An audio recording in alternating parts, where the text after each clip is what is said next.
Noah Pietko was a father of two, and in August 1941, he was murdered. But history had nearly forgotten him until last November, when he was officially identified as a victim of the Holocaust. The Nazis and their collaborators did not issue death certificates. Men, women, and children shot into unmarked graves. Others were gassed, their bodies burned trying to hide the Nazis' genocide.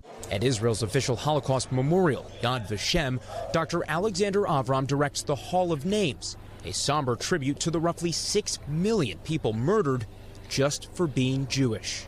Roughly 80 years later, hundreds of thousands of victims are still nameless. Since the 1950s, Yad Vashem has tried to track down every missing name. And tonight, Yad Vashem says it's reached a sobering milestone. 5 million Holocaust victims' names are now recovered. Many names have been documented thanks to these pages of testimony, biographical fact sheets submitted by family and other people who know the victims' stories. The pages of testimony are in fact tombstones for the Jews killed, assassinated during the Holocaust. The pages are also reuniting newer generations of families that the Nazis ripped apart. For decades, Hinda Kozakolp's family had this photo of her great-grandmother Clara, Clara's parents, and Clara's siblings. It was taken in the USSR before Clara immigrated to Canada in 1928. So the story we were always told was, she came over and never saw any of her family ever again. She got a letter from the Red Cross telling her that everyone had been killed. With the exception of Clara and her father, everyone else's names were a mystery. Then last year, Hinda searched Yad Vashem's database. She discovered pages of testimony about Clara's parents, Yosef and Golda Litvak. They were submitted by the couple's granddaughter. If Yosef and Golda Litvak had a granddaughter who I didn't know, that meant somebody else survived. It turns out 2 of Clara's siblings survived the Holocaust. Clara wrote to her sister Celia in the USSR. But I beg you, my dear, write to me.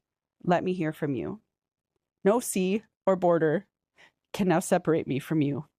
Clara never got any reply and never told her children. But now her elderly daughter has met Celia's son. This was a very special moment for all of us.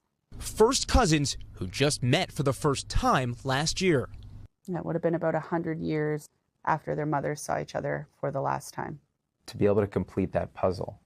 Yeah, we needed those pages of testimony. That was the key that unlocked everything, was those pages of testimony. They could have crossed paths on the street and they didn't know. We were robbed of that. Is it in its own way an act of defiance that you've rebuilt that bridge which had been severed? I think so. We spent so many years apart and so many years not knowing each other. And to take that back, to get some of that joy and love back is, the best revenge is living well, I guess, as they say. But it's a miracle. Yad Vashem expects it could possibly recover around 250,000 more names in the years ahead with help from technology like artificial intelligence.